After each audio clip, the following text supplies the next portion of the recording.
The Stolen Body. Mr. Bessel was a senior partner in the firm of Bessel, Hart and Brown of St. Paul's Churchyard, and for many years he was well known among those interested in psychical research as a liberal-minded and conscientious investigator. He was an unmarried man, and instead of living in the suburbs after the fashion of his class, he occupied rooms in the Albany near Piccadilly. He was particularly interested in the questions of thought transference and of apparitions of the living, and in November 1896 he commenced a series of experiments in conjunction with Mr. Vincey of Staple Inn, in order to test the alleged possibility of projecting an apparition of one's self by force of will through space. Their experiments were conducted in the following manner. At a prearranged hour, Mr. Bessel shut himself in one of his rooms in the Albany, and Mr. Vincey in his sitting room in Staple Inn, and each then fixed his mind as resolutely as possible on the other. Mr. Bessel had acquired the art of self-hypnotism, and, so far as he could, he attempted first to hypnotize himself, and then to project himself as a phantom of the living across the intervening space of nearly 2 miles into Mr. Vincey's apartment. On several evenings this was tried without any satisfactory result, but on the 5th or 6th occasion Mr. Vincey did actually see or imagine he saw an apparition of Mr. Bessel standing in his room.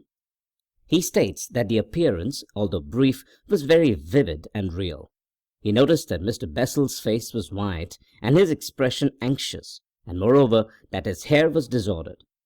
For a moment Mr. Vincey, in spite of his state of expectation, was too surprised to speak or move, and in that moment it seemed to him as though the figure glanced over its shoulder and incontinently vanished.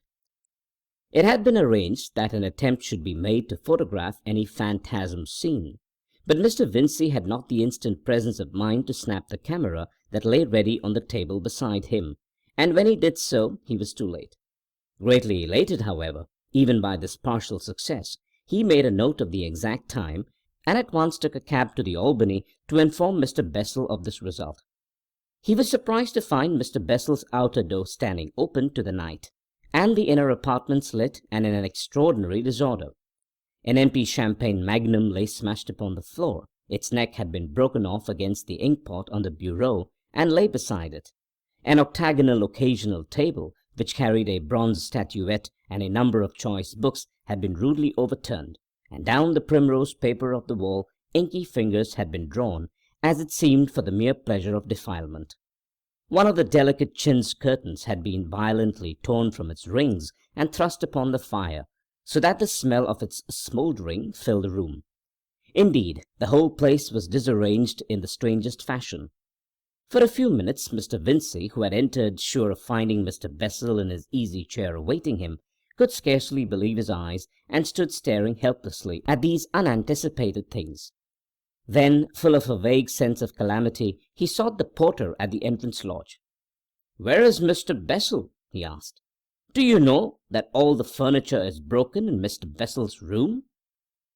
The porter said nothing, but obeying his gesture, came at once to Mr. Bessel's apartment to see the state of affairs. "This settles it," he said, surveying the lunatic confusion. "I didn't know of this. Mr. Bessel's gone off. He's mad."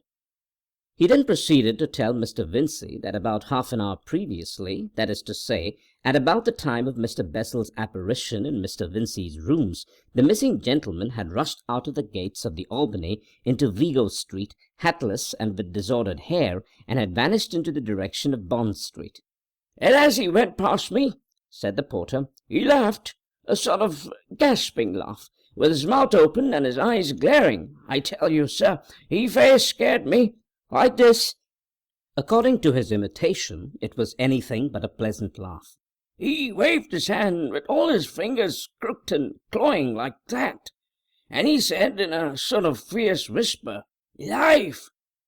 Just that one word, 'Life!'" "Dear me," said Mr. Vincey. "Tut, tut, and dear me." He could think of nothing else to say. He was naturally very much surprised. He turned from the room to the porter, and from the porter to the room in the gravest perplexity. Beyond his suggestion that probably Mr. Bessel would come back presently and explain what had happened, their conversation was unable to proceed. "It might be a sudden toothache," said the porter. "A very sudden and violent toothache, jumping on him suddenly like, and driving him wild. I've broken things myself before now in such a case," he thought. "If it was, why should he say 'life' to me as he went past?" Mr. Vincey did not know. Mr. Bessel did not return, and at last Mr. Vincey, having done some more helpless staring, and having addressed a note of brief inquiry and left it in a conspicuous position on the bureau, returned in a very perplexed frame of mind to his own premises in Staple Inn. This affair had given him a shock. He was at a loss to account for Mr. Bessel's conduct on any sane hypothesis. He tried to read, but he could not do so. He went for a short walk, and was so preoccupied that he narrowly escaped a cab at the top of Chancery Lane. And at last, a full hour before his usual time, he went to bed. For a considerable time he could not sleep, because of his memory of the silent confusion of Mr. Bessel's apartment, and when at length he did attain an uneasy slumber, it was at once disturbed by a very vivid and distressing dream of Mr. Bessel. He saw Mr. Bessel gesticulating wildly, and with his face white and contorted, and inexplicably mingled with his appearance, suggested perhaps by his gestures, was an intense fear, an urgency to act. He even believes that he heard the voice of his fellow experimenter calling distressfully to him, though at the time he considered this to be an illusion. The vivid impression remained, though Mr. Vincey awoke. For a space he lay awake and trembling in the darkness, possessed with that vague, unaccountable terror of unknown possibilities that comes out of dreams upon even the bravest men. But at last he roused himself and turned over and went to sleep again, only for the dream to return with enhanced vividness. He awoke with such a strong conviction that Mr. Bessel was in overwhelming distress and need of help that sleep was no longer possible. He was persuaded that his friend had rushed out to some dire calamity. For a time he lay reasoning vainly against this belief, but at last he gave way to it. He rose against all reason, lit his gas, and dressed, and set out through the deserted streets, deserted save for a noiseless policeman or so and the early news carts, towards Vigo Street to inquire if Mr. Bessel had returned. But he never got there. As he was going down Long Acre, some unaccountable impulse turned him aside out of that street towards Covent Garden, which was just waking to its nocturnal activities. He saw the market in front of him, a queer effect of glowing yellow lights and busy black figures. He became aware of a shouting, and perceived a figure turn the corner by the hotel and run swiftly towards him. He knew at once that it was Mr. Bessel. But it was Mr. Bessel transfigured. He was hatless and dishevelled, his collar was torn open, he grasped a bone-handled walking cane near the ferrule end, and his mouth was pulled awry. And he ran, with agile strides, very rapidly. Their encounter was the affair of an instant. "Bessel!" cried Vincey. The running man gave no sign of recognition, either of Mr. Vincey or of his own name. Instead, he cut at his friend savagely with a stick, hitting him in the face within an inch of the eye. Mr. Vincey, stunned and astonished, staggered back, lost his footing, and fell heavily on the pavement. It seemed to him that Mr. Bessel leapt over him as he fell. When he looked again, Mr. Bessel had vanished, and a policeman and a number of garden porters and salesmen were rushing past towards Long Acre in hot pursuit. With the assistance of several passers-by, for the whole street was speedily alive with running people, Mr. Vincey struggled to his feet. He at once became the centre of a crowd greedy to see his injury. A multitude of voices competed to reassure him of his safety, and then to tell him of the behaviour of the madman, as they regarded Mr. Bessel.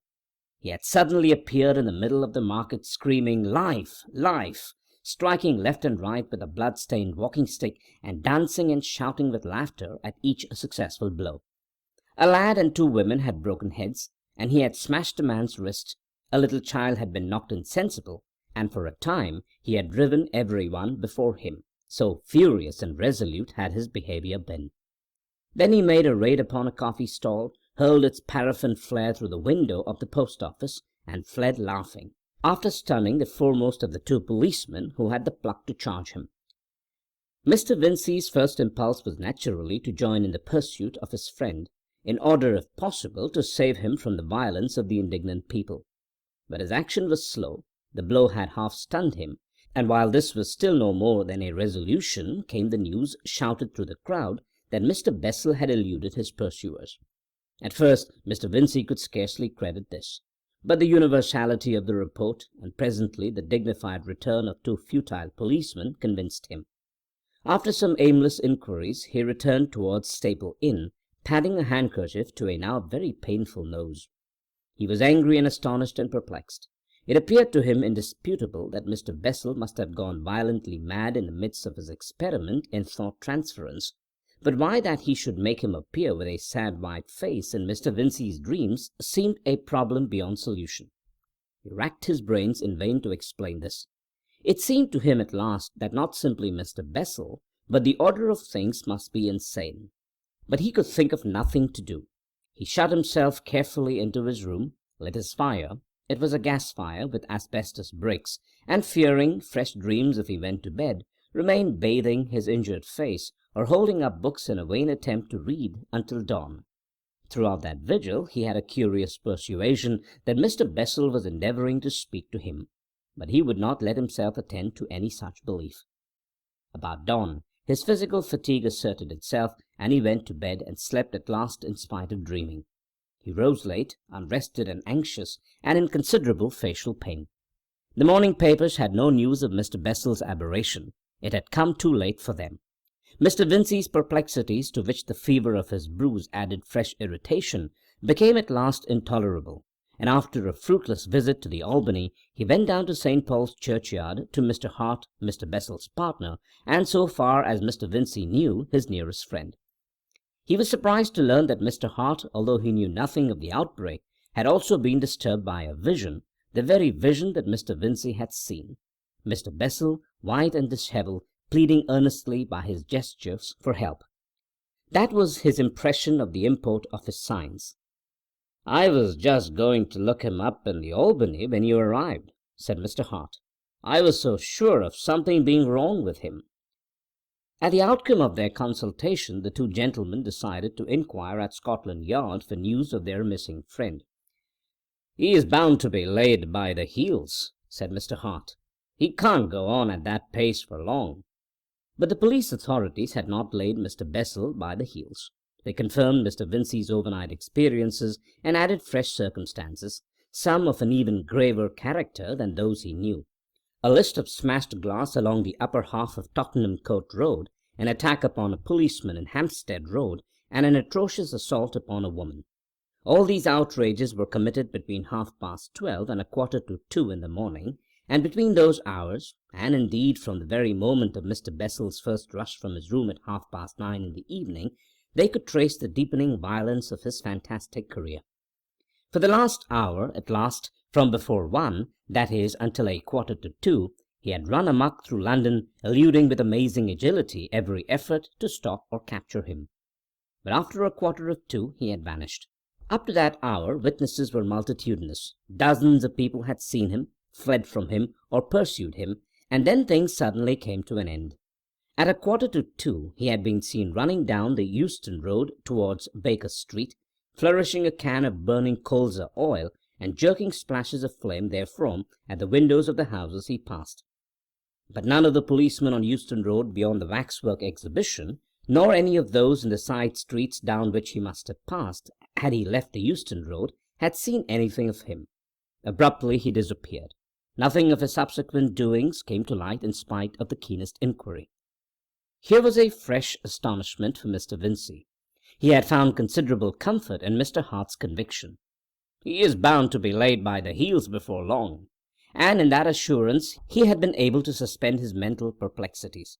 But any fresh development seemed destined to add new impossibilities to a pile already heaped beyond the powers of his acceptance. He found himself doubting whether his memory might not have played him some grotesque trick, debating whether any of these things could possibly have happened, and in the afternoon he hunted up Mr. Hart again to share the intolerable weight on his mind. He found Mr. Hart engaged with a well-known private detective, but as that gentleman accomplished nothing in this case, we need not enlarge upon his proceedings. All that day, Mr. Bessel's whereabouts eluded an unceasingly active inquiry, and all that night. And all that day there was a persuasion in the back of Vincey's mind that Mr. Bessel sought his attention, and all through the night Mr. Bessel, with a tear-stained face of anguish, pursued him through his dreams.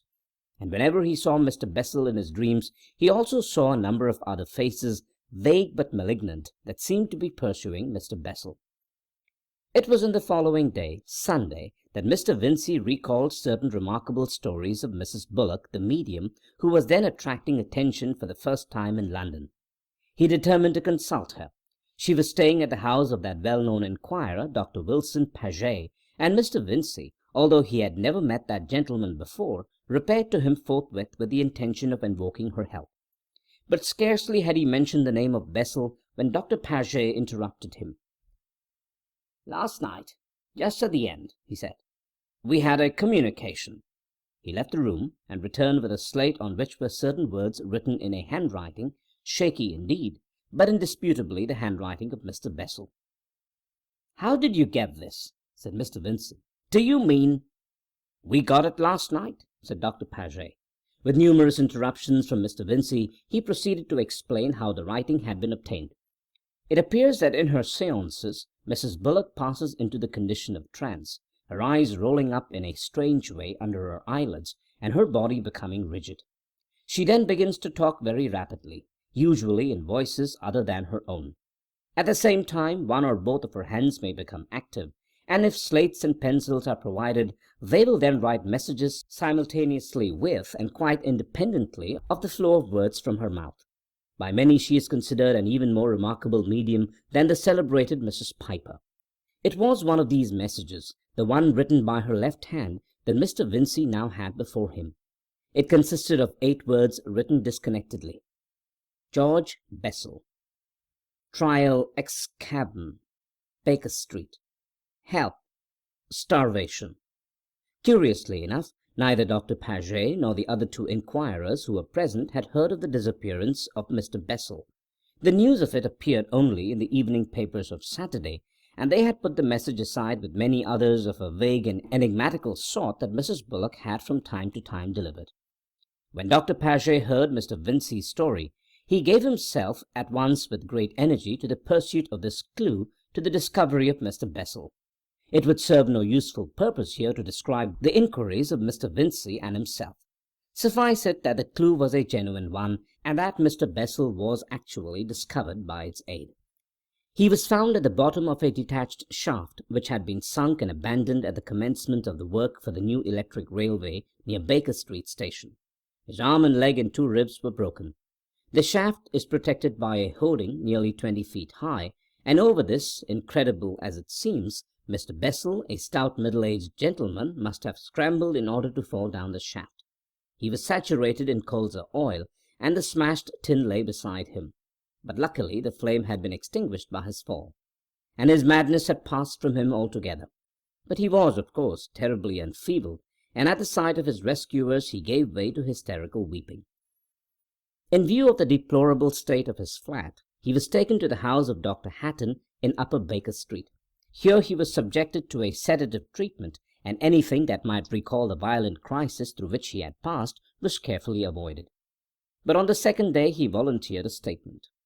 Since that occasion, Mr. Bessel has several times repeated the statement to myself among other people, varying the details as the narrator of real experience always does, but never by any chance contradicting himself in any particular. And the statement he makes is in substance as follows. In order to understand it clearly, it is necessary to go back to his experiments with Mr. Vincey before his remarkable attack. Mr. Bessel's first attempt at self-projection in his experiments with Mr. Vincey were, as the reader will remember, unsuccessful. But through all of them he was concentrating all his power and will upon getting out of the body, "willing it with all my might," he says. At last, almost against expectation, came success, and Mr. Bessel asserts that he, being alive, did actually, by an effort of will, leave his body and pass into some place or state outside this world. The release was, he asserts, instantaneous.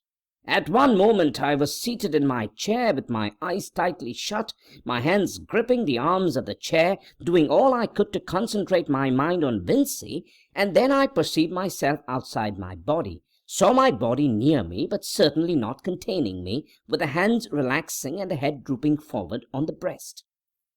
Nothing shakes him in this assurance of that release. He describes in a quiet matter-of-fact way the new sensation he experienced. He felt he had become impalpable. So much he had expected, but he had not expected to find himself enormously large. So, however, it would seem he became. I was a great cloud, if I may express it that way, anchored to my body. It appeared to me at first as if I had discovered a great self of which the conscious being in my brain was only a little part. I saw the Albany and Piccadilly and Regent Street and all the rooms and places in the houses, very minute and very bright and distinct, spread out below me like a little city seen from a balloon. Every now and then vague shapes like drifting reeds of smoke made the vision a little indistinct, but at first I paid little heed to them. The thing that astonished me most, and which astonishes me still, is that I saw quite distinctly the insides of the houses as well as the streets, saw little people dining and talking in the private houses, men and women dining, playing billiards and drinking in restaurants and hotels, and several places of entertainment crammed with people. It was like watching the affairs of a glass hive. Such were Mr. Bessel's exact words as I took them down when he told me the story. Quite forgetful of Mr. Vincy, he remained for a space observing these things. Impelled by curiosity, he says, he stooped down, and with a shadowy arm he found himself possessed of, attempted to touch a man walking along Vigo Street. But he could not do so, since his finger seemed to pass through the man. Something prevented his doing this, but what it was, he finds it hard to describe. He compares the obstacle to a sheet of glass. I felt as a kitten may feel, he said, when it goes for the first time to pat its reflection in a mirror. Again and again, on the occasion when I heard him tell this story, Mr. Bessel returned to that comparison of the sheet of glass. Yet it was not altogether a precise comparison, because, as the reader will speedily see, there were interruptions of this generally impermeable resistance, means of getting through the barrier to the material world again. But naturally, there is a very great difficulty in expressing these unprecedented impressions in the language of everyday experience. A thing that impressed him instantly and which weighed upon him throughout all his experience was the stillness of this place. He was in a world without sound. At first Mr. Bessel's mental state was an unemotional wonder. His thought chiefly concerned itself with where he might be. He was out of the body, out of his material body at any rate, but that was not all. He believes, and I for one believe also, that he was somewhere out of space, as we understand it altogether. By a strenuous effort of will, he had passed out of his body into a world beyond this world, a world undreamt of, yet lying so close to it and so strangely situated with regard to it that all things on this earth are clearly visible both from without and from within in this other world about us.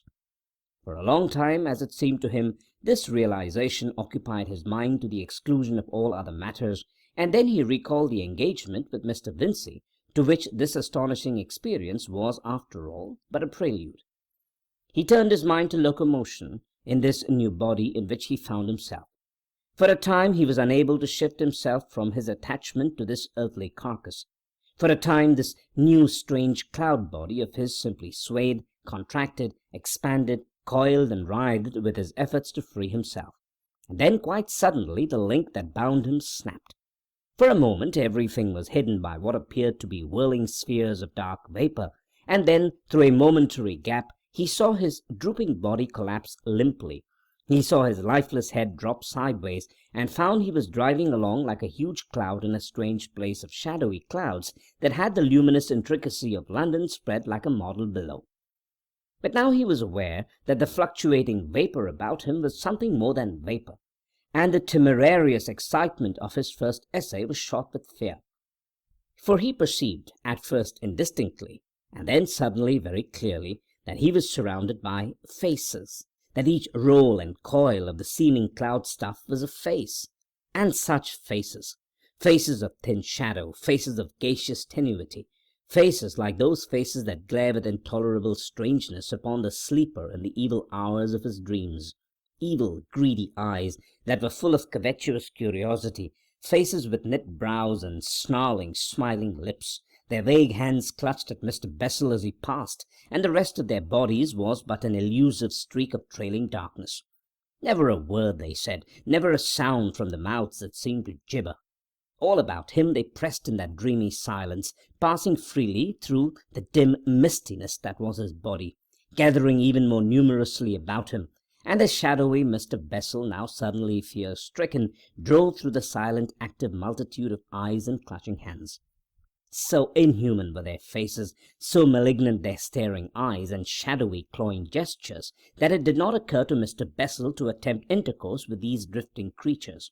Idiot phantoms they seemed, children of vain desire, beings unborn and forbidden, the boon of being, whose only expressions and gestures told of the envy and craving for life that was their one link with existence. It says much for his resolution that, amidst the swarming cloud of these noiseless spirits of evil, he could still think of Mr. Vincey.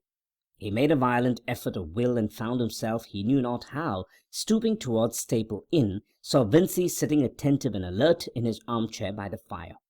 And clustering also about him, as they clustered ever about all that lives and breathes, was another multitude of these vain voiceless shadows, longing, desiring, seeking some loophole into life.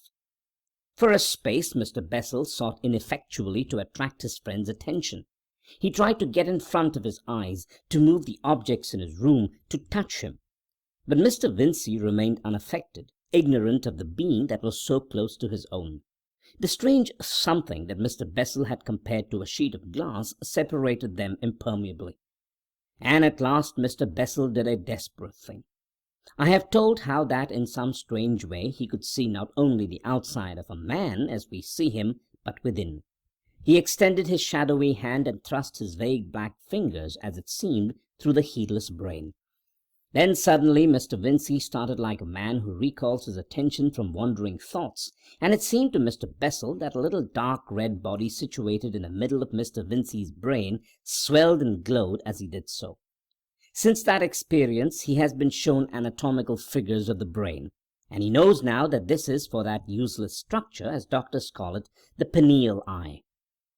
For, strange as it will seem to many, we have deep in our brains, where it cannot possibly see any earthly light, an eye. At the time, this, with the rest of the internal anatomy of the brain, was quite new to him. At the sight of its changed appearance, however, he thrust forth his finger, and rather fearful still of the consequences, touched this little spot. And instantly Mr. Vincey started, and Mr. Bessel knew that he was seen.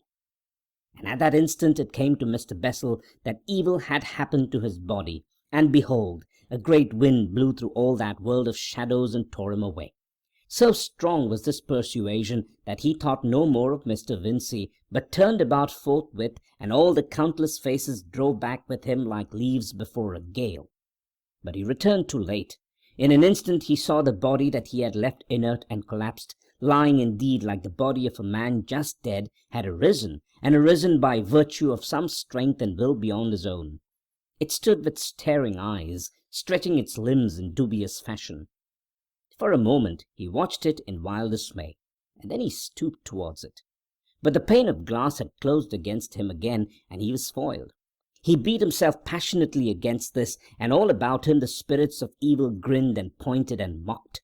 He gave way to furious anger. He compares himself to a bird that had fluttered needlessly into a room, and is beating at the window pane that holds it back from freedom. And behold, the little body that had once been his was now dancing with delight. He saw it shouting, though he could not hear its shouts. He saw the violence of its movements grow. He watched it fling his cherished furniture about in the mad delight of existence, rend his books apart, smash bottles, drink heedlessly from the jagged fragments, leap and smite in a passionate acceptance of living. He watched these actions in paralyzed astonishment. Then once more he hurled himself against the impassable barrier, and then with all that crew of mocking ghosts about him, hurried back in dire confusion to Vincey to tell him of the outrage that had come upon him.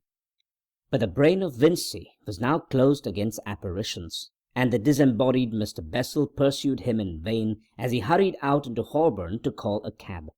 Foiled and terror-stricken, Mr. Bessel swept back again to find his desecrated body whooping in a glorious frenzy down the Burlington Arcade. And now the attentive reader begins to understand Mr. Bessel's interpretation of the first part of this strange story.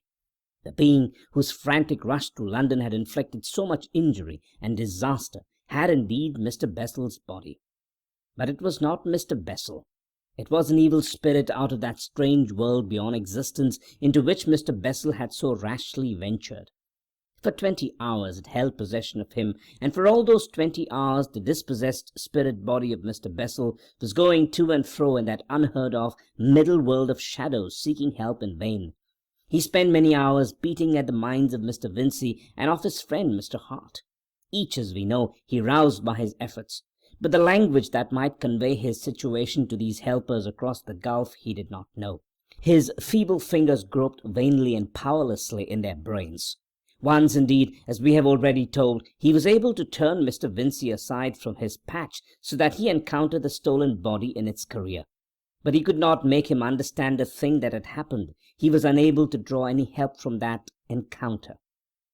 All through these hours the persuasion was overwhelming in Mr. Bessel's mind that presently his body would be killed by its furious tenant, and he would have to remain in this shadowland for evermore. So that those long hours were a growing agony of fear. And ever as he hurried to and fro in his ineffectual excitement, innumerable spirits of that world about him mobbed him and confused his mind. And ever an envious, applauding multitude poured after their successful fellow as he went upon his glorious career. For that, it would seem, must be the life of these bodiless things of this world that is the shadow of our world. Ever they watch, coveting a way into a mortal body, in order that they may descend as furies and frenzies, as violent lusts and mad, strange impulses, rejoicing in the body they have won. For Mr. Bessel was not the only human soul in that place.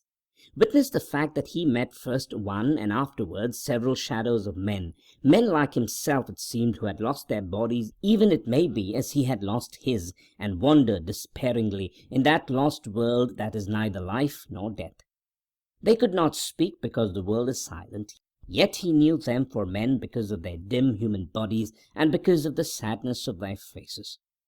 But how they had come into that world he could not tell, nor where the bodies they had lost might be, whether they still raved about the earth, or whether they were closed forever in death against return. That they were the spirits of the dead neither he nor I believe, but Dr. Wilson Paget thinks they are the rational souls of men who are lost in madness on the earth. At last Mr. Bessel chanced upon a place where a little crowd of such disembodied silent creatures was gathered, and thrusting through them he saw below a brightly lit room, and 4 or 5 quiet gentlemen and a woman, a stoutish woman dressed in black bombazine and sitting awkwardly in a chair with her head thrown back. He knew her from her portraits to be Mrs. Bullock the medium, and he perceived that tracts and structures in her brain glowed and stirred as he had seen the pineal eye in the brain of Mr. Vincey glow. The light was very fitful. Sometimes it was a broad illumination, and sometimes merely a faint twilight spot, and it shifted slowly about her brain. She kept on talking and writing with one hand, and Mr. Bessel saw that the crowding shadows of men about him, and a great multitude of shadow spirits of that shadowland, were all striving and thrusting to touch the lighted regions of her brain. As one gained her brain, or another was thrust away, her voice and the writing of her hand changed, so that what she said was disorderly and confused for the most part. Now a fragment of one soul's message, and now a fragment of another's, and now she babbled the insane fancies of the spirits of vain desire. Then Mr. Bessel understood that she spoke for the spirit that had touched of her, and he began to struggle very furiously towards her. But he was on the outside of the crowd, and at that time he could not reach her, and at last, growing anxious, he went away to find what had happened meanwhile to his body. For a long time he went to and fro, seeking it in vain and fearing that it must have been killed. And then he found it at the bottom of the shaft in Baker Street, writhing furiously and cursing with pain. Its leg and arm and 2 ribs had been broken by its fall. Moreover, the evil spirit was angry, because his time had been so short, and because of the pain making violent movements and casting his body about.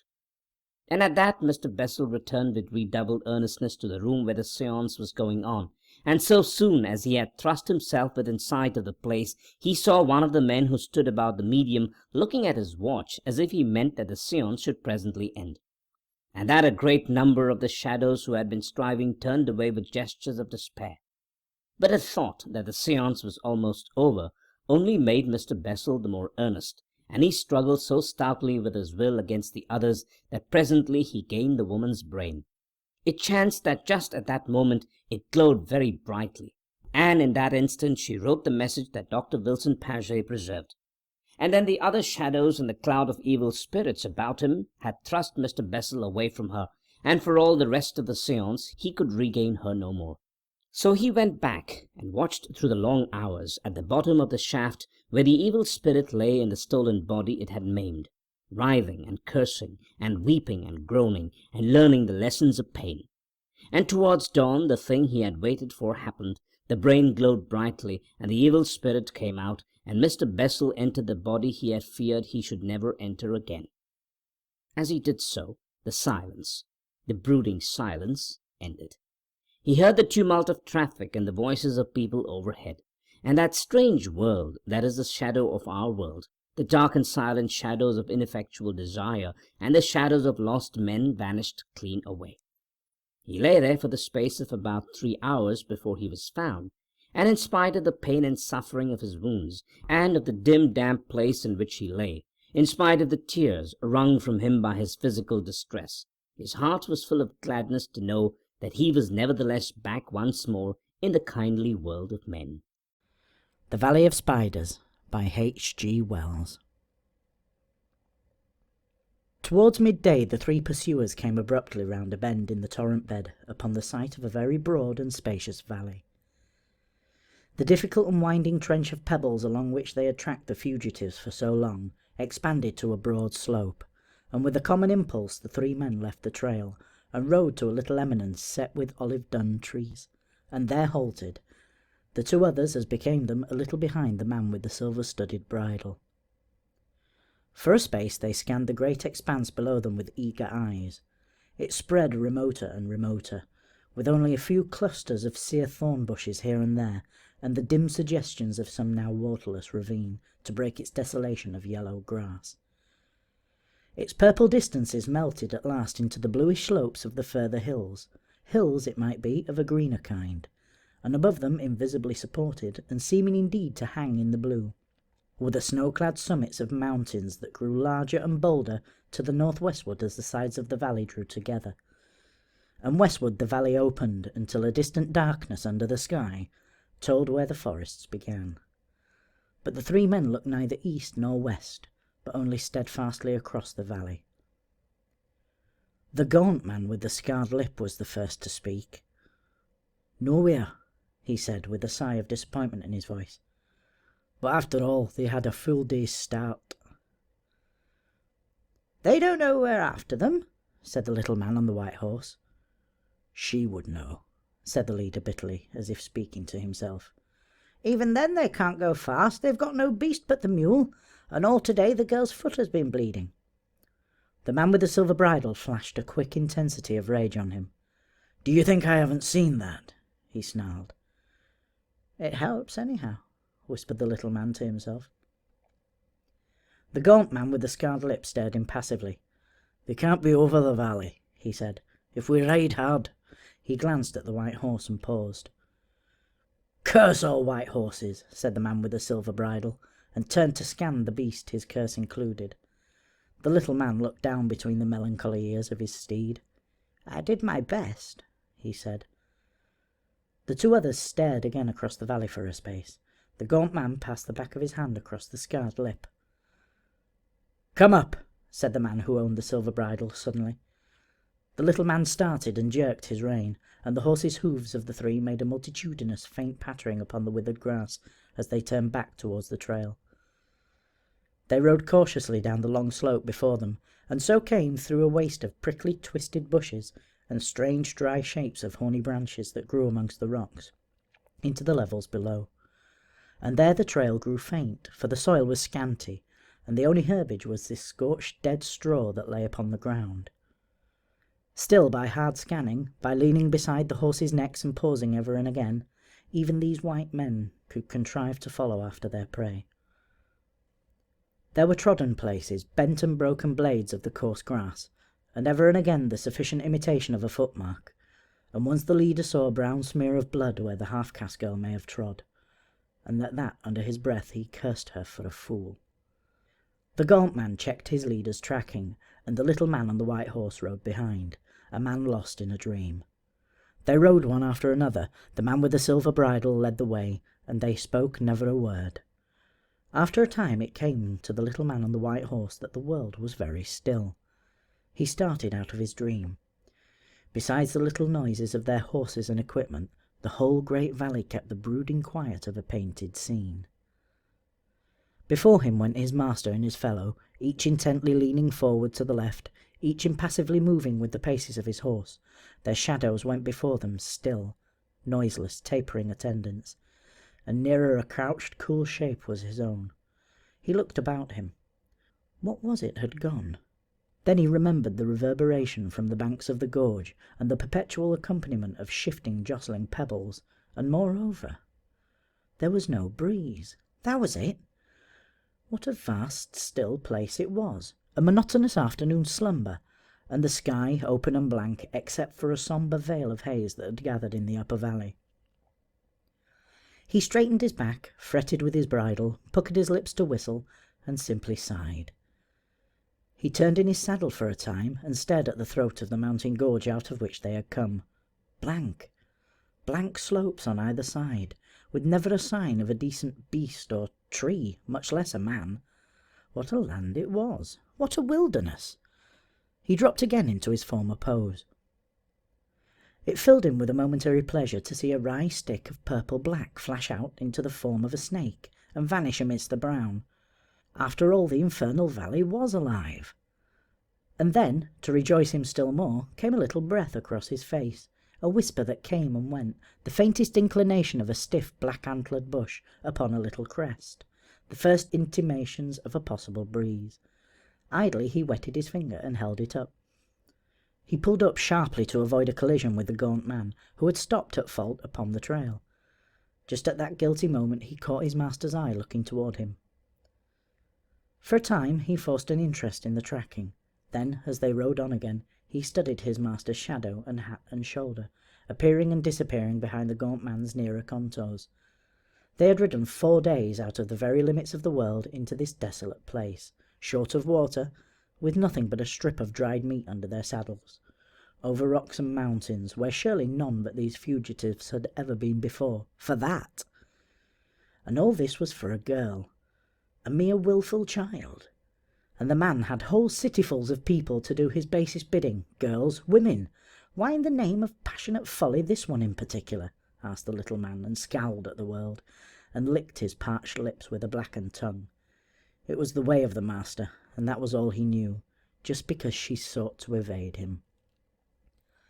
His eye caught a whole row of high-plumed canes bending in unison, and then the tails of silk that hung before his neck flapped and fell. The breeze was growing stronger. Somehow it took the stiff stillness out of things, and that was well. "Hello," said the gaunt man. All three stopped abruptly. "What?" asked the master. "What?" "Over there," said the gaunt man, pointing up the valley. "What?" "Something coming towards us." And as he spoke, a yellow animal crested a rise and came bearing down upon them. It was a big wild dog, coming before the wind, tongue out at a steady pace, and running with such an intensity of purpose that he did not seem to see the horseman he approached. He ran with his nose up, following, it was plain, neither scent nor quarry. As he drew nearer, the little man felt for his sword. "He's mad," said the gaunt rider. "Shout!" said the little man, and shouted. The dog came on. Then, when the little man's blade was already out, it swerved aside and went panting by them and past. The eyes of the little man followed its flight. "There was no foam," he said. For a space, the man with the silver-studded bridle stared up at the valley. "Oh, come on," he cried at last. "What does it matter?" and jerked his horse into movement again. The little man left the insoluble mystery of a dog that fled from nothing but the wind, and lapsed into profound musings on human character. "Come on," he whispered to himself. Why should it be given to one man to say "come on" with that stupendous violence of effect? Always, all his life, the man with the silver bridle had been saying that. If I said it, thought the little man, but people marvelled when the master was disobeyed, even in the wildest things. This half-caste girl seemed to everyone, mad, blasphemous almost. The little man, by way of comparison, reflected on the gaunt rider with the scarred lip, as stalwart as his master, as brave, and indeed perhaps braver, and yet for him there was obedience, nothing but to give obedience duly and stoutly. Certain sensations of the hands and knees called the little man back to more immediate things. He became aware of something. He rode up beside his gaunt fellow. "Do you notice the horses?" he said in an undertone. The gaunt face looked interrogation. "They don't like this wind," said the little man, and dropped behind as the man with the silver bridle turned upon him. "It's all right," said the gaunt-faced man. They rode on again for a space in silence. The foremost two rode downcast upon the trail. The hindmost man watched the haze that crept down the vastness of the valley, nearer and nearer, and noted how the wind grew in strength moment by moment. Far away on the left he saw a line of dark bulks, wild hog perhaps, galloping down the valley, but of that he said nothing, nor did he remark again upon the uneasiness of the horses. And then he saw the first one, and then a second great white ball, a great shining white ball like a gigantic head of thistledown that drove before the wind athwart the path. These balls soared high in the air, and dropped and rose again, and caught for a moment, and hurried on and passed, but at the sight of them the restlessness of the horses increased. Then presently he saw that more of these drifting globes, and then soon very many more, were hurrying towards him down the valley. They became aware of a squealing. Athwart the path a huge boar rushed, turning his head but for one instant to glance at them, and then hurling on down the valley again. And at that all three stopped and sat in their saddles, staring into the thickening haze that was coming upon them. "If it were not for this thistledown," began the leader. But now a big globe came drifting past within a score of yards of them.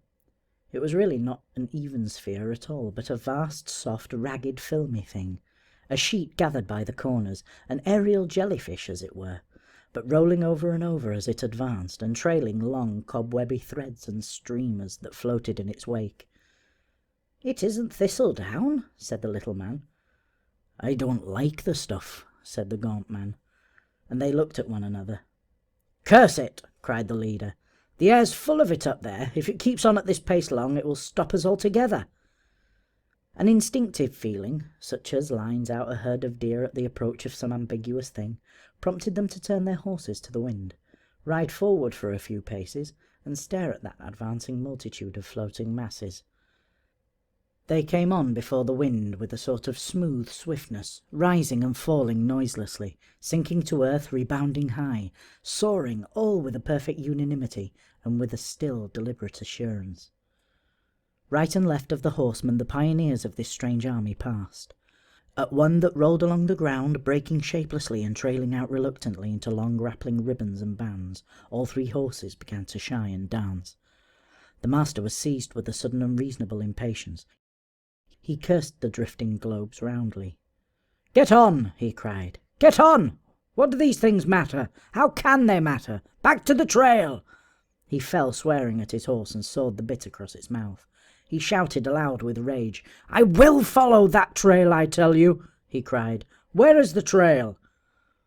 He gripped the bridle of his prancing horse and searched amid the grass. A long and clinging thread fell across his face. A grey streamer dropped about his bridle arm.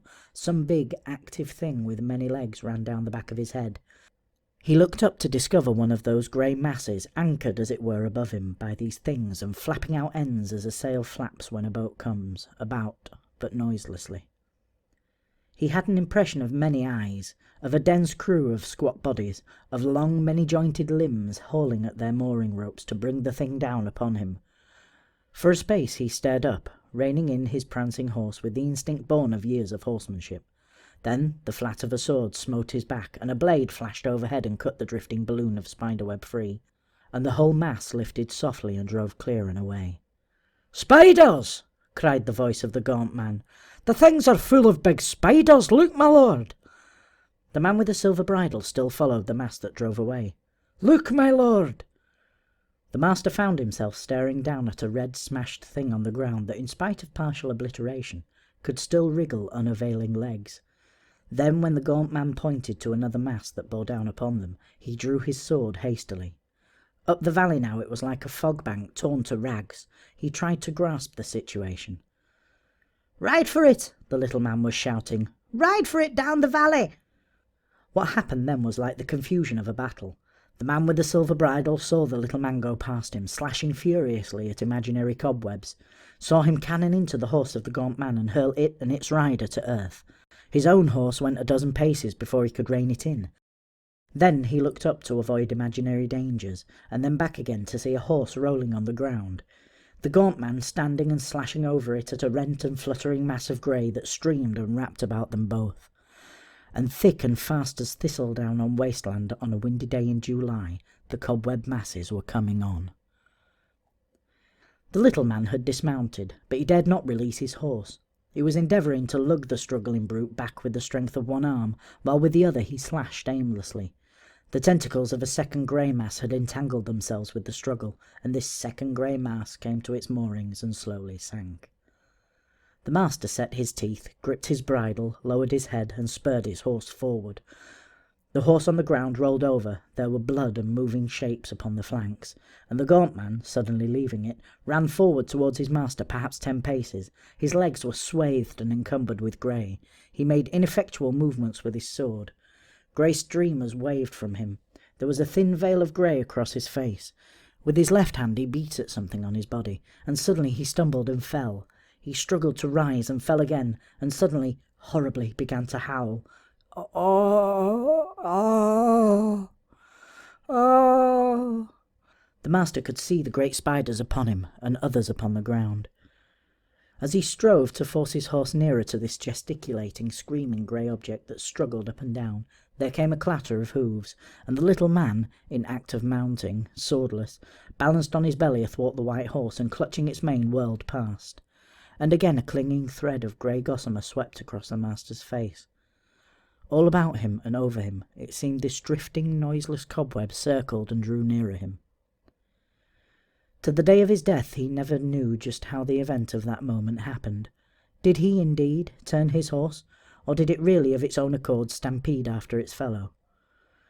Suffice it that in another second he was galloping full tilt down the valley with his sword whirling furiously overhead, and all about him on the quickening breeze the spiders' airships, their air bundles and air sheets, seemed to him to hurry in a conscious pursuit.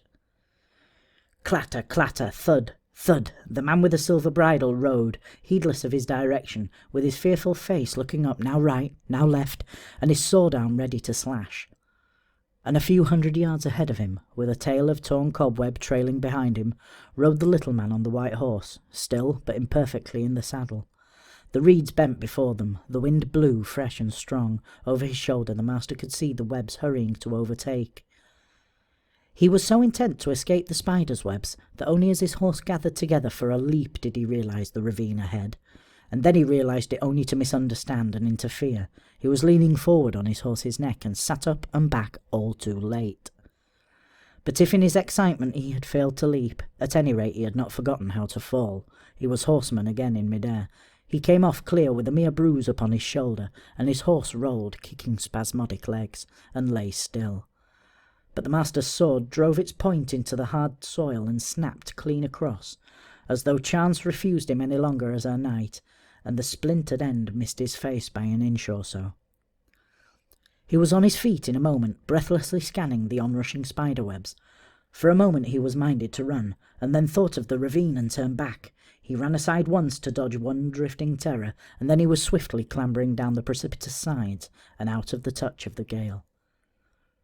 There under the lee of the dry torrent's steeper banks he might crouch, and watch these strange grey masses pass and pass in safety till the wind fell, and it became possible to escape. And there for a long time he crouched, watching the strange grey ragged masses trail their streamers across his narrowed sky. Once a stray spider fell into the ravine close beside him, a full foot it measured from leg to leg, and its body was half a man's hand. and after he had watched its monstrous alacrity of search and escape for a little while, and tempted it to bite his broken sword, he lifted up his iron-heeled boot and smashed it into a pulp. He swore as he did so, and for a time sought up and down for another. Then presently, when he was sure these spider swarms could not drop into the ravine, he found a place where he could sit down, and sat and fell into deep thought, and began after his manner to gnaw his knuckles and bite his nails. And from this he was moved by the coming of the man with the white horse. He heard him long before he saw him, as a clattering of hoofs, stumbling footsteps, and a reassuring voice. Then the little man appeared, a rueful figure, still with a tail of white cobweb trailing behind him. They approached each other without speaking, without a salutation. The little man was fatigued and shamed to the pitch of hopeless bitterness, and came to a stop at last, face to face with his seated master. The latter winced a little under his dependent's eye. "Well?" he said at last, with no pretence of authority. "You left him." "My horse bolted." "I know, so did mine." He laughed at his master mirthlessly. "I say my horse bolted," said the man who had once had a silver-studded bridle. "Cowards both," said the little man. The other gnawed his knuckle through some meditative moments, with his eye on his inferior. "Don't call me a coward," he said at length. "You are a coward like myself." "A coward, possibly. There is a limit beyond which every man must fear. That I have learnt at last. But not like yourself. That is where the difference comes in." "I never could have dreamt you would have left him. He saved your life 2 minutes before. Why are you our lord?" The master gnawed his knuckles again, and his countenance was dark. "No man calls me a coward," he said. "No, a broken sword is better than none. One spavined white horse cannot be expected to carry 2 men a 4 days' journey. I hate white horses, but this time it cannot be helped. You begin to understand me? I perceive that you are minded, on the strength of what you have seen and fancied, to taint my reputation. It is men of your sort who unmake kings. Beside which, I never liked you." "My lord," said the little man. "No," said the master. "No!" He stood up sharply as the little man moved. For a minute perhaps they faced one another. Overhead the spider's balls went driving. There was a quick movement among the pebbles, a running of feet, a cry of despair, a gasp, and a blow. Towards nightfall the wind fell. The sun set in a calm serenity, and the man who had once possessed the silver bridle came at last, very cautiously, and by an easy slope out of the ravine again. But now he led the white horse that once belonged to the little man. He would have gone back to his horse to get his silver-mounted bridle again, but he feared night and a quickening breeze might still find him in the valley, and besides, he disliked greatly to think he might discover his horse all swathed in cobwebs and perhaps unpleasantly eaten. And as he thought of those cobwebs and all the dangers he had been through, and the manner in which he had been preserved that day, his hand sought a little reliquary that hung about his neck, and he clasped it for a moment with heartfelt gratitude. As he did so, his eyes went across the valley. "I was hot with passion," he said, "and now she has met her reward. They also, no doubt." And behold! Far away out of the wooded slopes across the valley, but in the clearness of the sunset distinct and unmistakable, he saw a little spire of smoke. At that his expression of serene resignation changed to an amazed anger. Smoke? He turned the head of the white horse about and hesitated. As he did so, a little rustle of air went through the grass about him. Far away upon some reeds swayed a tattered sheet of grey. He looked at the cobwebs. He looked at the smoke. "Perhaps, after all, it is not them," he said at last. But he knew better. After he had stared at the smoke for some time, he mounted the white horse. As he rode, he picked his way amidst stranded masses of web. For some reason there were many dead spiders on the ground, and those that lived feasted guiltily on their fellows. At the sound of his horse's hoofs they fled. Their time had passed. From the ground, without either a wind to carry them or a winding sheet ready, these things, for all their poison, could do him little evil. He flicked with his belt at those he fancied came too near. Once, where a number ran together over a bare place, he was minded to dismount and trample them with his boots, but this impulse he overcame. Ever and again he turned in his saddle and looked back at the smoke. "Spiders," he muttered over and over again. "Spiders. Well, well, the next time I must spin a web." The Truth About Piecraft by H. G. Wells. He sits not a dozen yards away. If I glance over my shoulder I can see him, and if I catch his eye, and usually I catch his eye, it meets me with an expression. It is mainly an imploring look, and yet with suspicion in it. Confound his suspicion! If I wanted to tell on him, I should have told long ago.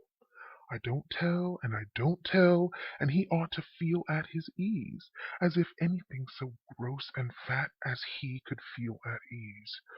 Who would believe me if I did tell?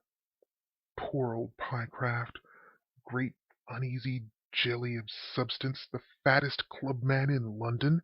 He sits at one of the little club tables in the huge bay by the fire, stuffing. What is he stuffing?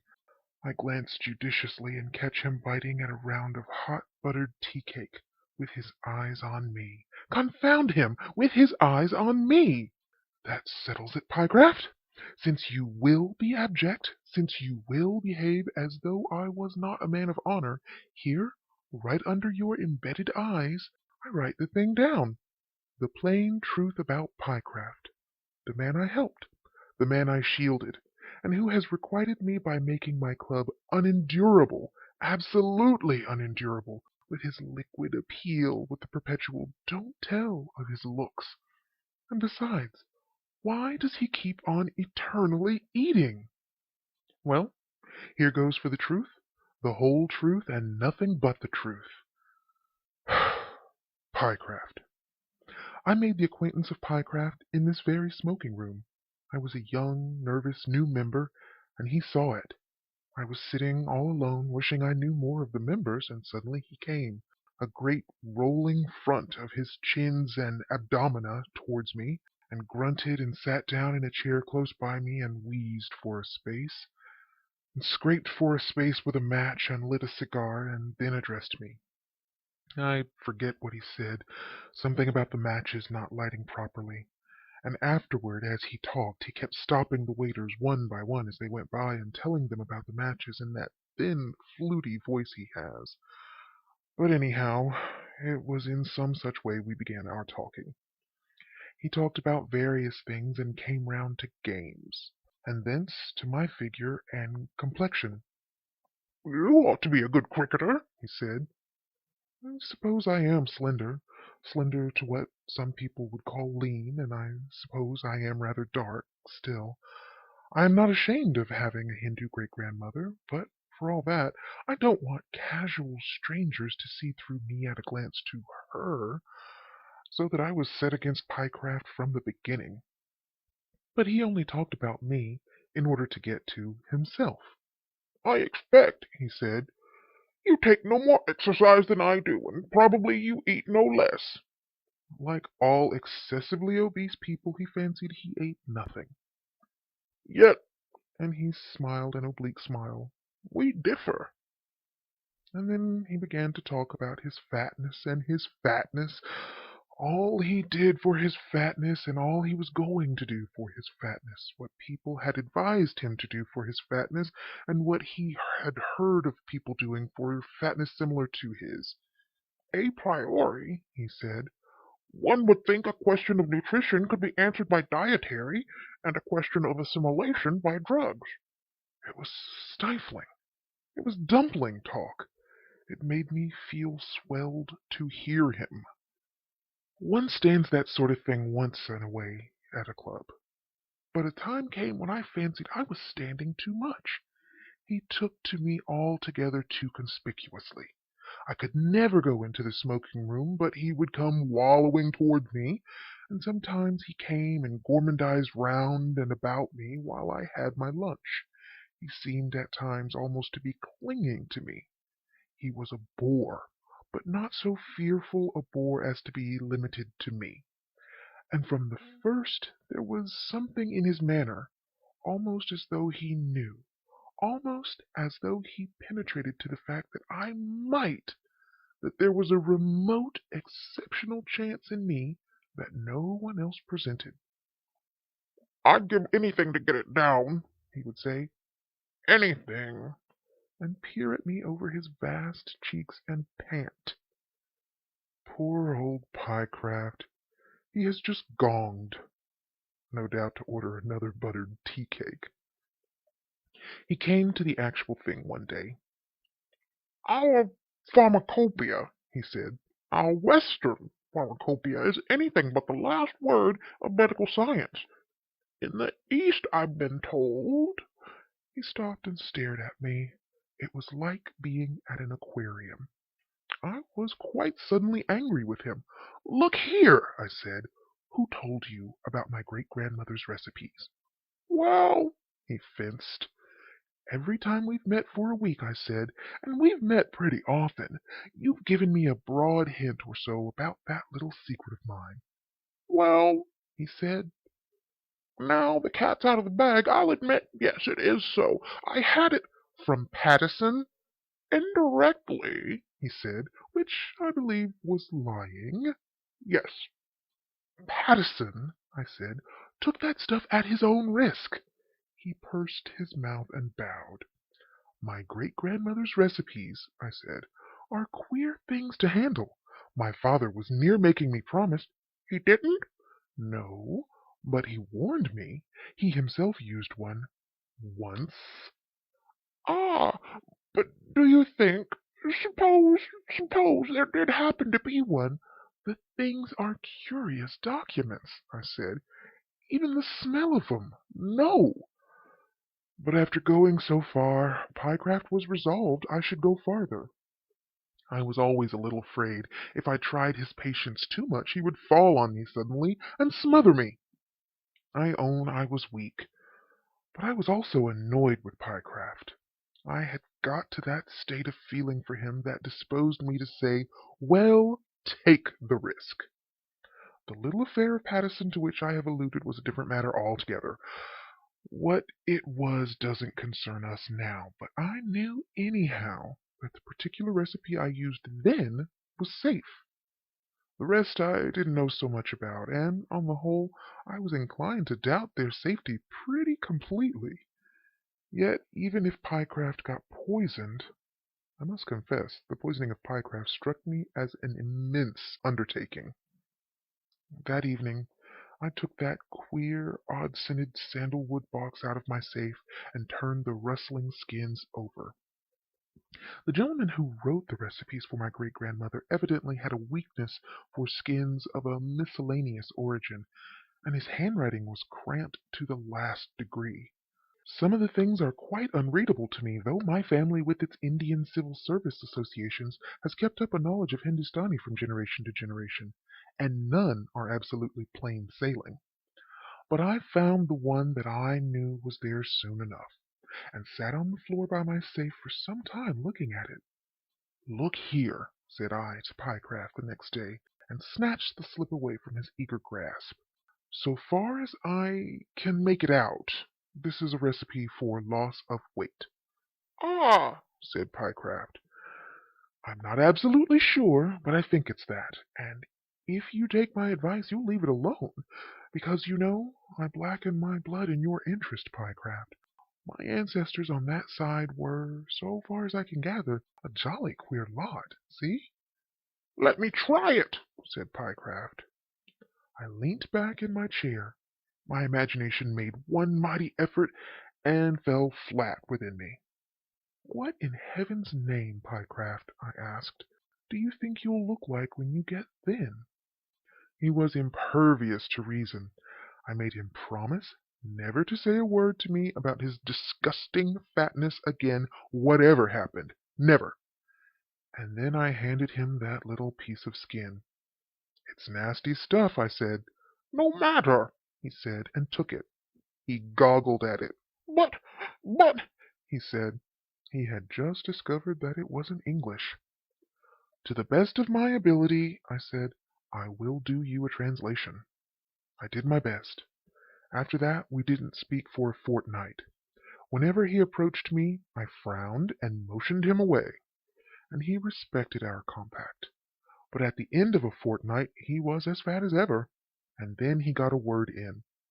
"I must speak," he said. "It isn't fair. There's something wrong. It's done me no good. You're not doing your great-grandmother justice." "Where's the recipe?" He produced it gingerly from his pocketbook. I ran my eye over the items. "Was the egg addled?" I asked. "No. Ought it to have been?" "That," I said, "goes without saying in all my poor dear great-grandmother's recipes. When condition or quality is not specified, you must get the worst. She was drastic or nothing. And there's one or two possible alternatives to some of these other things. You got fresh rattlesnake venom?" "I got a rattlesnake from Jamrax. It cost. That's your affair, anyhow. This last item, I know a man who. Yes, well, I'll write the alternatives down. So far as I know the language, the spelling of this recipe is particularly atrocious. By the by, dog here means pariah dog. For a month after that, I saw Pycraft constantly at the club, and as fat and anxious as ever.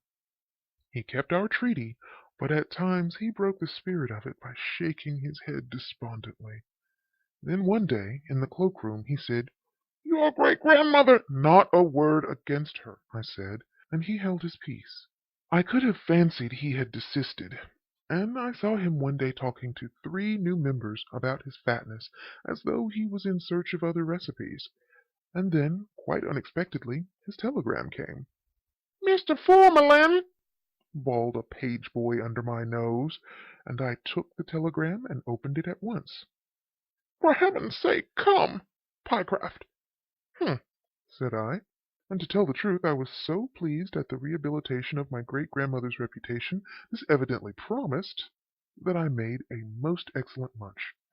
I got Pycraft's address from the hall porter. Pycraft inhabited the upper half of a house in Bloomsbury, and I went there so soon as I had finished my coffee and Trappistine. I did not wait to finish my cigar. "Mr. Pycraft," said I at the front door. They believed he was ill. He hadn't been out for 2 days. "He expects me," said I, and they sent me up. I rang the bell at the lattice door upon the landing. He shouldn't have tried it anyhow, I said to myself. A man who eats like a pig ought to look like a pig. An obviously worthy woman, with an anxious face and a carelessly placed cap, came and surveyed me through the lattice. I gave my name, and she let me in a dubious fashion. "Well?" said I, as we stood together inside Pycraft's piece of the landing. "He said you was to come in if you came," she said, and regarded me, making no motion to show me anywhere. Then, confidentially, "He's locked in, sir." "Locked in?" "Locked himself in yesterday morning, and hasn't let anyone in since, sir, and ever and again swearing, oh my!" I stared at the door she indicated by her glances. "In there?" I said. "Yes, sir." "What's up?" She shook her head sadly. "He keeps on calling for victuals, sir. Heavy victuals he wants. I'll get him what I can. Pork he's had, suet pudding, sausages, new bread, everything like that. Left outside, if you please, and me go away. He's eaten, sir, something awful." There came a piping bawl from inside the door. "That Formalin!" "That you, Pycraft?" I shouted, and went and banged the door. "Tell her to go away." I did. Then I could hear a curious pattering upon the door, almost like someone feeling for the handle in the dark, and Pycraft's familiar grunts. "It's all right," I said. "She's gone." But for a long time the door didn't open. I heard the key turn. Then Pycraft's voice said, "Come in." I turned the handle and opened the door. Naturally, I expected to see Pycraft. Well, he wasn't there. I never had such a shock in my life. There in his sitting room, in a state of untidy disorder, plates and dishes among the books and writing things, and several chairs overturned, but Pycraft. "It's all right, old man. Shut the door," he said, and then I discovered him. There he was, right up close to the cornice in the corner by the door, as though someone had glued him to the ceiling. His face was anxious and angry. He panted and gesticulated. "Shut the door," he said. "If that woman gets a hold of it." I shut the door and went and stood away from him and stared. "If anything gives way and you tumble down," I said, "you'll break your neck, Pycraft." "I wish I could," he wheezed. "A man of your age and weight getting up to kiddish gymnastics." "Don't," he said, and looked agonized. "I'll tell you," he said, and gesticulated. "How the deuce," said I, "are you holding on up there?" And then, abruptly, I realized that he was not holding on at all, that he was floating up there, just as a gas-filled bladder might have floated in the same position. He began a struggle to thrust himself away from the ceiling and to clamber down the wall to me. "It's that prescription," he panted as he did so. "Your great-grand—" He took hold of a framed engraving rather carelessly as he spoke, and it gave way, and he flew back to the ceiling again, while the picture smashed onto the sofa. Bump he went against the ceiling, and I knew then why he was all over white on the more salient curves and angles of his person. He tried again more carefully, coming down by way of the mantel. It was really a most extraordinary spectacle, that great, fat, apoplectic-looking man upside down and trying to get from the ceiling to the floor. "That prescription," he said. "Too successful." "How?" "Loss of weight almost complete." And then, of course, I understood. "By Jove, Pycraft," said I, "what you wanted was a cure for fatness, but you always called it weight. You would call it weight." Somehow I was extremely delighted. I quite liked Pycraft for the time. "Let me help you," I said, and took his hand and pulled him down. He kicked about, trying to get a foothold somewhere. It was very like holding a flag on a windy day. "That table," he said, pointing, "is solid mahogany and very heavy. If you can put me under that—" I did, and there he wallowed about like a captive balloon, while I stood on his hearthrug and talked to him. I lit a cigar. "Tell me," I said, "what happened?" "I took it," he said. "How did it taste?" "Oh, beastly." I should fancy they all did. Whether one regards the ingredients or the probable compound or the possible results, almost all of my great-grandmother's remedies appear to me at least to be extraordinarily uninviting. For my own part, "I took a little sip first." "Yes." "And as I felt lighter and better after an hour, I decided to take the draught." "My dear Pycraft." "I held my nose," he explained, "and then I kept on getting lighter and lighter and helpless, you know." He gave way to a sudden burst of passion. "What the goodness am I going to do?" he said. "Well, there's one thing pretty evident," I said, "that you mustn't do. If you go out of doors, you'll go up and up." I waved an arm around. "They'd have to send Santos Dumont after you to bring you down again." "I suppose it will wear off?" I shook my head. "I don't think you can count on that," I said. And then there was another burst of passion, and he kicked out at adjacent chairs and banged the floor. He behaved just as I should have expected a great, fat, self-indulgent man to behave under trying circumstances. That is to say, very badly. He spoke of me and my great-grandmother with an utter want of discretion. "I never asked you to take the stuff," I said. And generously disregarding the insults he was putting upon me, I sat down in his armchair and began to talk to him in a sober, friendly fashion. I pointed out to him that this was a trouble he had brought upon himself, and that it had almost an air of poetical justice. He had eaten too much. This he disputed, and for a time we argued the point. He became noisy and violent, so I desisted from this aspect of his lesson. "And then," said I, "you committed the sin of euphemism. You called it not fat, which is just and inglorious, but weight. He interrupted to say he recognized all that. What was he to do? I suggested he should adapt himself to his new conditions. So we came to the really sensible part of the business. I suggested that it would not be difficult for him to learn to walk about on the ceiling with his hands. I can't sleep, he said. But that was no great difficulty. It was quite possible, I pointed out, to make a shake-up under a wire mattress, fasten the underthings on with tapes, and have a blanket, sheet, and coverlet to button at the side. He would have to confide in his housekeeper, I said, and after some squabbling he agreed to that.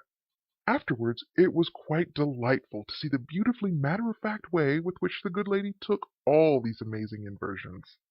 He could have a library ladder in his room, and all his meals could be laid at the top of his bookcase. We also hit on an ingenious device by which he could get to the floor whenever he wanted, which was simply to put the British Encyclopedia, 10th edition, on the top of his open shelves. He just pulled out a couple of volumes and held on, and down he came. And we agreed there must be iron staples along the skirting, so that he could cling to those whenever he wanted to get about the room on the lower level. As we got on with the thing, I found myself almost keenly interested. It was I who called in the housekeeper and broke matters to her, and it was I, chiefly, who fixed up the inverted bed. In fact, I spent 2 whole days at his flat. I am a handy, interfering sort of man with a screwdriver, and I made all sorts of ingenious adaptations for him.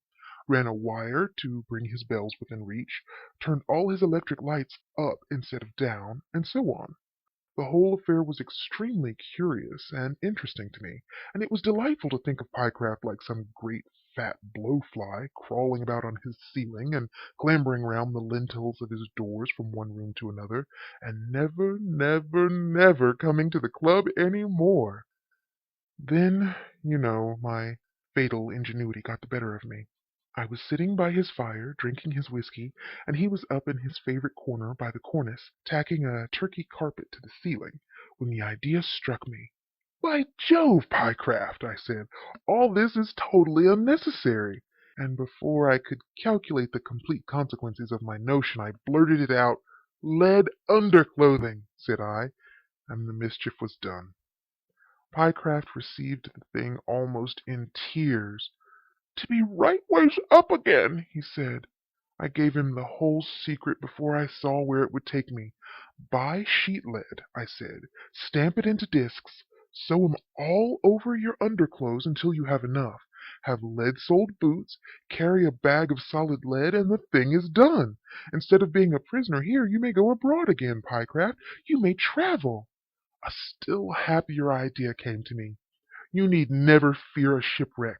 All you need to do is slip off some or all of your clothes, take the necessary amount of luggage in your hand, and float up in the air. In his emotion, he dropped the tack hammer within an ace of my head. By Jove, he said, I shall be able to come back to the club again. The thing pulled me up short. By Jove, I said faintly, yes, of course you will. He did. He does. There he sits behind me now, stuffing, as I live, a third go of buttered tea cake.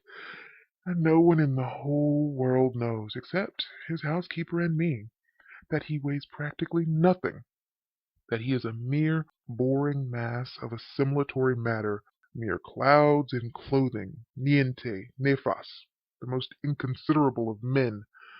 There he sits watching until I have done this writing. Then, if he can, he will waylay me. He will come billowing up to me. He will tell me over again all about it, how it feels, how it doesn't feel, how he sometimes hopes it is passing off a little, and always somewhere in that fat, abundant discourse he will say, The secret's keeping, eh? If anyone knew of it, I should be so ashamed. Makes a fellow look such a fool, crawling about on a ceiling and all that. And now, to elude Pycraft, occupying, as he does, an admirable strategic position between me and the door.